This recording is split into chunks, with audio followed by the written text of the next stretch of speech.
Oi, pessoal!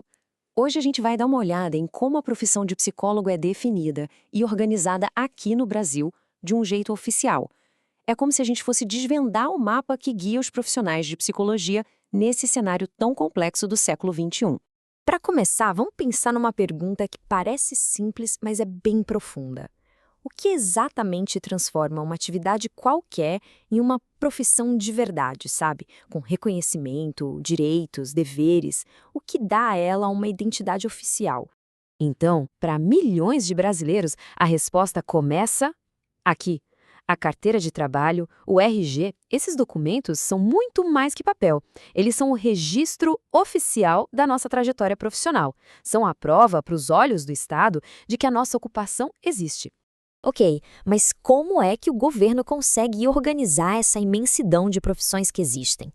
A resposta está em um verdadeiro mapa do mundo do trabalho aqui no país. E o nome desse mapa é este aqui, CBO, a Classificação Brasileira de Ocupações. Pensa nela como se fosse um grande dicionário de todas as profissões do Brasil. É o sistema que vai lá e descreve, tintim por tintim, o que cada profissional faz. E por que isso é tão importante, afinal? Porque a CBO não é só uma lista, não. Ela é a coluna vertebral da estrutura de trabalho do país. Ela organiza o mercado, reconhece o valor de cada profissão e, com isso, serve de guia para tudo, desde políticas de emprego e cursos de faculdade até para onde o dinheiro público deve ir. Certo, agora vamos aproximar a nossa lente. Como é que a psicologia, uma área tão diversa e, vamos combinar, tão complexa, se encaixa nesse mapa oficial? Bom, a CBO basicamente define a prática da psicologia em 4 pilares. Tudo começa com a capacidade de avaliar e diagnosticar. Depois, vem a intervenção, que é para promover o bem-estar. E, por fim, a orientação de carreiras. Isso é uma garantia, tanto para quem busca ajuda, quanto para o estudante, que já sabe o que se espera dele lá na frente.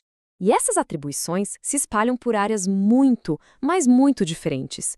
A psicologia não fica só num lugar, de jeito nenhum. Ela está na saúde, está na educação, no sistema de justiça, no trabalho e bem no coração das comunidades. A atuação é ampla demais. Vamos pegar o exemplo clássico: o psicólogo clínico.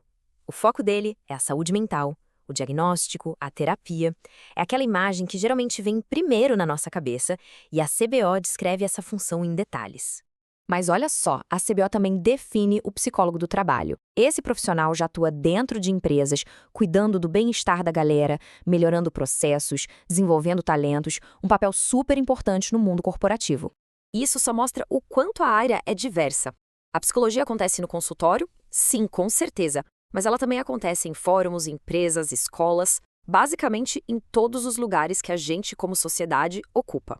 Agora, nenhuma profissão fica parada no tempo, né?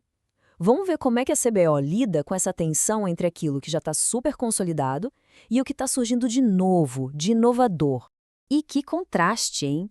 De um lado, o ambiente mais tradicional da psicologia na escola, do outro, a fronteira da tecnologia com a realidade virtual sendo usada em terapia. A profissão está se transformando bem na nossa frente. Olha essa outra mudança.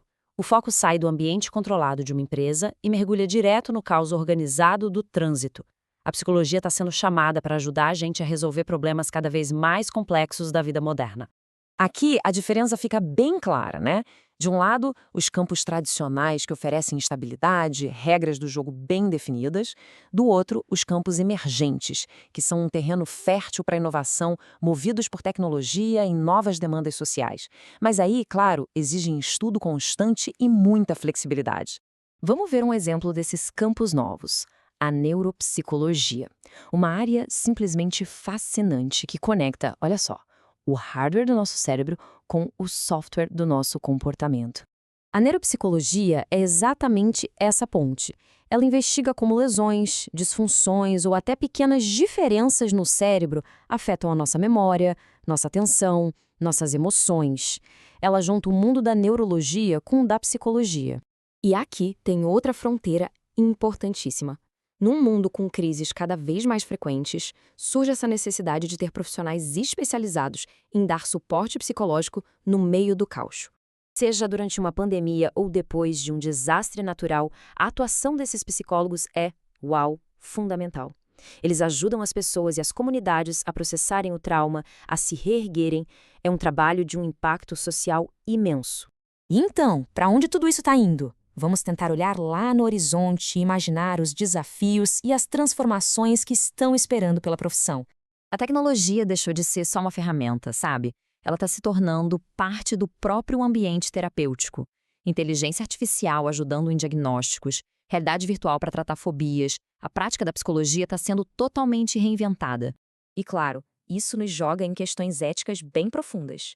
O historiador Yuval Noah Harari, por exemplo, faz um alerta. À medida que a tecnologia entende a nossa mente melhor do que nós mesmos, a nossa própria noção de autonomia pode entrar em xeque. E a psicologia vai estar bem no centro desse debate.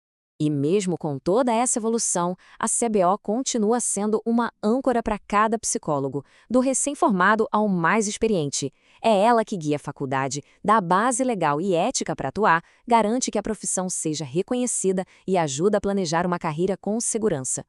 E, para fechar, fica aqui uma provocação para a gente pensar. A CBO nos deu um mapa da psicologia até agora. Mas, conforme a nossa mente evolui junto com a tecnologia, a grande pergunta é: quem vai ter a responsabilidade de desenhar o próximo mapa dessa profissão tão fascinante?